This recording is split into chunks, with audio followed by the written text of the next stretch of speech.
Good afternoon, and welcome to In the Dugout, a new online discussion and video interview series by the Rhode Island Center for Freedom and Prosperity. We discuss issues of importance in Rhode Island. I'm Mike Stenhouse, and I'm your host. Format of In the Dugout is very informal, reminiscent of my days as a ball player when we used to just chat before a game about whatever came up. So I'd like to introduce to you and welcome to the show Don Fox, town councilman from Burrillville, who made news this week. Don, welcome to our show, and I see you're already following our protocol. I'm wearing if we're going to be in the dugout, we got to look like we belong in the dugout. Right. I'm sorry, I didn't have a cap on hand, but I had my handy Yankees face mask ready to go. Well, we're not going to make you wear that for much longer. But, since I'm in my office alone, I'll take it off. Thank you. I've got my Expos jersey. We otherwise wear caps, or you can have a flag or a banner. I don't know if anyone's going to have a face mask again. That's a good one. Welcome. Hey, you guys made news this week. I mean, big news. On Wednesday night, 2 nights ago, your town council passed a resolution on a 5-2 vote to declare your town, Burrillville, a First Amendment sanctuary town, stating that the governor's executive orders are unconstitutional, orders on social distancing, crowd size, and others. What was your motivation on the city council for doing that, Don? Well, let me just clarify that, and I'll get into the motivation. What we're really looking at as far as our executive orders go are those that go right to the First Amendment. Okay. Our executive orders, as they relate to health and safety concerns, it's difficult to say that you don't agree with those things when we're looking to save lives. But what we really wanted to go after was any of these executive orders that go directly at the constitutional rights of Burrillville and Rhode Island residents, for that matter. Let's bring up the first slide, Larry. Keep going, Don. Go ahead. Sure. It's, when we're looking at, the rights of assembly, the rights of worship, the rights for a redress of grievances, those are rights that we have found to come under attack in this recent slew of executive orders. And this resolution was meant to, I guess, to a degree, be what it's become a little bit of, is a lightning rod and a means of discussion about what do our constitutional rights mean in the light of these of a pandemic, I guess, and in Rhode Island in particular, where we've had a General Assembly that's sort of abdicated its responsibility during this. We've had a judicial branch that's going on hiatus. The governor, whether you agree with her positions, whether they're right or wrong, she stepped into that void because she had to. So I think your resolution, Don, and again, we all know that the governors and every governor has certain emergency executive powers granted to her by or him by the General Assembly or in their Constitution. But I think that the key part, at least from our concerns and what you have in your resolution and what's underlined in red on your screen, is the inconsistencies of enforcement. Correct. Some businesses are essential, some are not. Correct. Certain indoor facilities can be at 50%, churches, other in only 25%. And I think, isn't that really, that we all recognize that we have to have some emergency powers during pandemic, but it should be consistent. Was that a major reason? Well, yeah, and I think the events of the recent weeks with the protests, as those protests have unfolded, we've seen many people who were advocating that, you can't have anybody in a church have been quite willing to condone, mass gatherings, in major urban centers without the use of any safety measures, or very few. Yep. So it is, we talked about this in our meeting. There is a bit of hypocrisy when it comes to the administration of these executive orders and what it means to either gather to worship or gather to assemble, versus these other things. And we've all seen how these protests have turned into arson and looting and so forth. And none of that is what we're after. We're talking about protecting our First Amendment rights under the Constitution of both the state of Rhode Island and the federal government. Let's go on to the next slide, because I think you make another really interesting point here. where you talk about that these executive orders have imposed substantial harm to the emotional, spiritual, and financial well-being of its residents. Take each one: emotion, spiritual, financial well-being. What were you getting at there? Yeah, well, I mean, emotionally, I mean, there's a whole range of emotions that we have all gone through as we've gone into this shutdown, where obviously cut off from our families, we've been cut off from our friends. That's emotional in and of itself. We've had to, those of us with teenagers have had to figure out ways to enforce that within our own houses with children who, may or may not grasp what's really taking place out there. When we look at the financial impacts, I mean, that's pretty straightforward. Anybody Yep. who has a job or owns a business in this state, and in this country and in this world for that matter, has felt the impacts of this virus. Spiritually, I mean, that gets to, whatever that means to an individual person. For some people, it means going to church. Yep. And those rights were curtailed. And, Yep. this is a state that was and founded you on cite- religious freedom. And I And find you it, cite not only the federal constitution, but the state constitution, and we have it highlighted there, maintained with full liberty in religious concernments. correct. Love the terminology they used back then, religious Yeah. concernments. How often do you hear They that? knew how to But write. anyway, yes, you're right. So let's go to the last slide. And again, you guys make some really interesting points here. Our viewers can read the slide, but when it comes to the practical impact,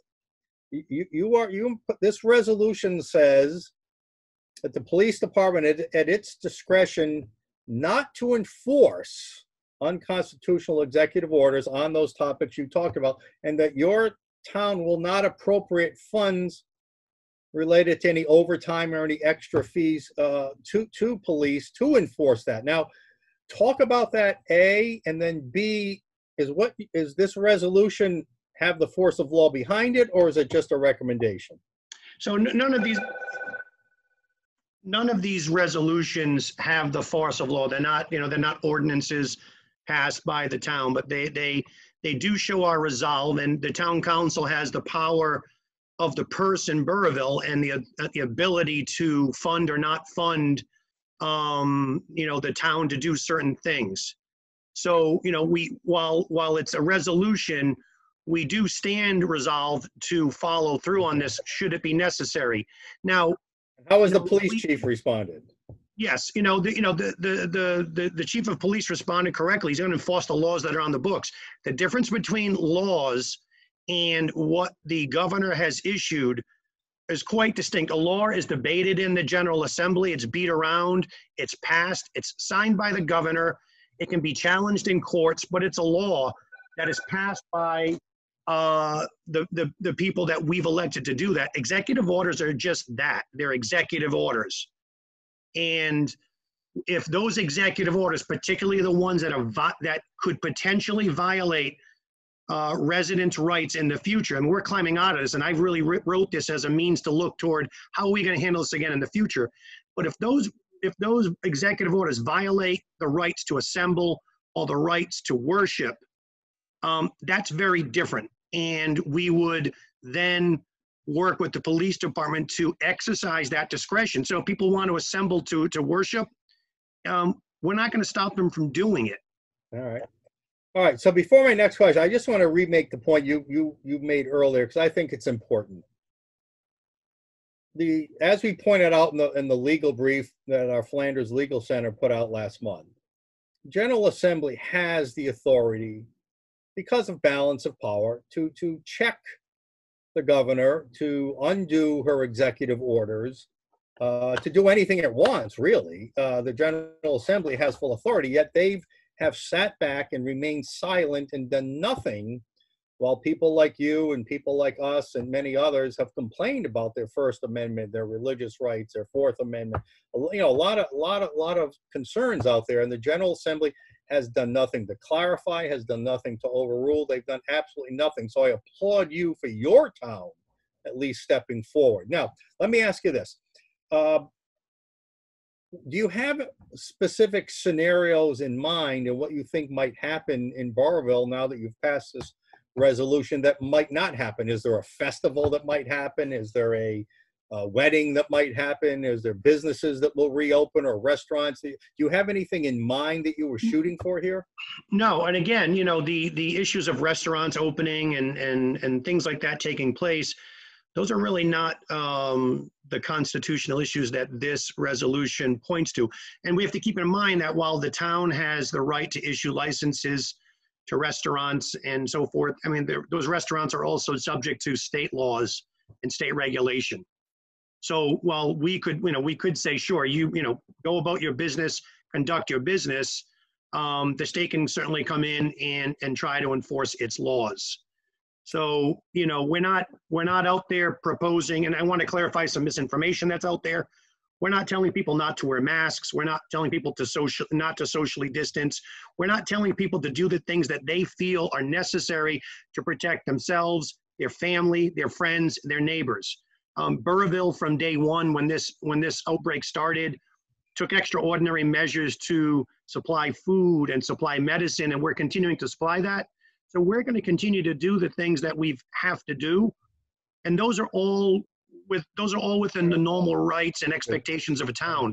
What we don't, what we want our residents to understand is that should these executive orders continue to go forward, if there's another spike or there's another pandemic, and their constitutional rights come under attack, we have their back. We will not enforce unconstitutional. So today, the governor herself said, well, seeing what's happening in other states, Texas, Florida, Arizona, California, nothing near here, she's thinking of maybe not quite being as liberal as she was thinking of being in phase 3, and maybe clamping down a little more in phase 3, which begins next week on July 1st, more than she had indicated just a few days ago than she might. How does that make you feel? And doesn't that prove the validity of what you guys are trying to do here in Burrillville? You know, look, it's difficult for me to comment, Mike, on, you know, what's taking place in those states and so forth. Again, this resolution is meant to be a starting spot so that once the dust hopefully finally settles on this, we find a vaccine, you know, when the next wave or pandemic or whatever hits, that we've got procedures, rules, regulations in place that are a balanced approach to not only protect people's health and their safety, but to protect our civil liberties and the rights afforded to us under the Constitution. We've come to a place during this crisis that no one ever expected. Let's face it, everyone was caught flat-footed. Everyone was firing from the hip. The information was changing on a daily basis, what this virus could do, what it couldn't do, the supplies that we had. I mean, you know, in this town alone, I had people shipping me in masks from overseas so that I could distribute them to our local first responders because they had none. Listen, we were ill prepared for it, and to whose fault? I mean, no one ever expected. We were ill prepared, not just physically and medically, but constitutionally too. People weren't ready to fight back. So I think that's what you're saying. That's my point. If this happens again, the people are going to have more of a say in what goes on next time. Right? As much as I'm concerned with the health and safety of my kids and my family, I'm also as concerned with the health and the safety of their civil liberties and their rights in this country. All right, let's talk about feedback you've gotten. I mean, let's start with media, then we'll go to your local constituents. So somebody I would call an elite, a former Providence Journal writer, Mike Stanton, who's no longer, he put on Twitter, you may not have even seen it last night, Burrillville, where the trees are tall and the minds are small. One radio show host, while all the callers were in favor of what you did that I heard, the host was frustrated because he thought this was some kind of pro-Trump kind of thing. What do you say to these elites that just don't understand what you're trying to do here? Well, I mean, there's not much I can say to them. I've had some Twitter exchanges with Mr. Stanton. I've been on Mr. York's show when we passed our Second Amendment sanctuary resolution. Look, the rights that are afforded to us in our Constitution are near and dear and close to my heart. I've traveled all over the world to areas of the world where rights have either been, individual rights have either been extinguished or severely diminished.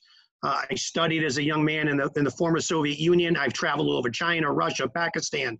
I do business in areas of the world where the rights that we have and we expect here are not available. And so when I come back to this country and as I grew up and traveled throughout the world, those rights became more and more important to me. And I make no bones about it.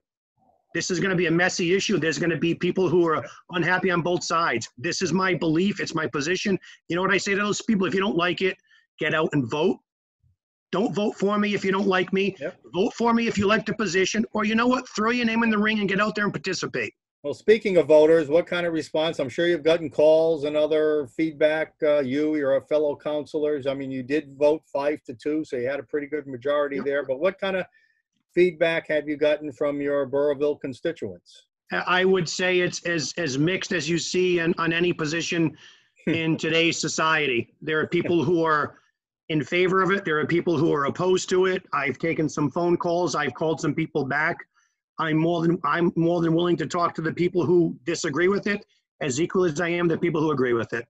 And I'm happy to at least have the opportunity to share my opinions and listen to theirs, because that's kind of what we're missing in today's political discourse. People don't want to listen. I am willing to listen to the people who don't agree with me. Well, there's a lot of people out there who don't listen, the cancel culture, and you know how the left tries to rally people. Do you have any concerns that whatever left might exist either in this state or in your town might really rally and try to knock the 5 of you who voted for this out of office? I didn't get into office for any other reason but to do public service. If people don't like anything that I voted on, they can clearly take it up with me at the ballot box should I run again. So when a town like yours passes a resolution, it's automatically transmitted by, I don't know, your town clerk or somebody to every other city and town, because obviously if other cities and towns are going to join you, it's important that they all vote on the exact same language, right? Sure. So I don't know if it has been transmitted, but let me ask you this. Are you aware of any other cities and towns? Well, it has been transmitted. Rumors who might be looking to do the same thing? No, it has been transmitted at the close of that agenda item. I asked that it be transmitted to all the other cities and towns. I asked that it be transmitted to the governor's office, to our local representatives and senator, as well as the president of the Senate and the Speaker of the House. Look, again, I want this to be a discussion point. I want it to start the discussions on how we balance and safeguard our liberties afforded to us under the Constitution against health and health crisis and pandemic situations. Because God knows we need to be a little bit differently and better prepared for it next time around. Well, I'm very glad you engaged in discussion with us. Last question, and it just might be to kind of summarize and put a bow on this whole thing. So, again, the point of this whole thing, if you could put it concisely, in conclusion, is not a near term, right? If I'm reading it properly, it's not a near term specific agenda. It's just a long term, if and when this happens again, people need to be a little more spoken for. So let me have you say it. Go ahead. Well, look, I think it's a little bit of both. It's near term and it's long term. It's what we're currently going through as we climb out of this. Should the governor tomorrow decide that assembly rights and worship rights or redress rights of grievances are going to be curtailed, then it becomes a much more immediate issue. I don't really see that happening. So I really look at this as a way of how do we begin the process of addressing this in the medium to long term.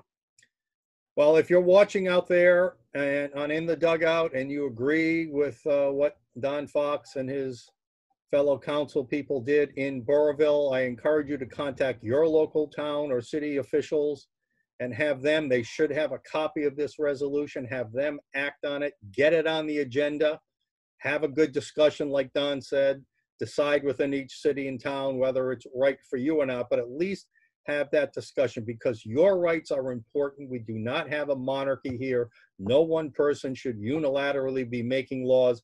If our General Assembly isn't going to step forward, it's great to see that at least one local government step forward. Don Fox, thank you for being my guest on In the Dugout. You're quite welcome.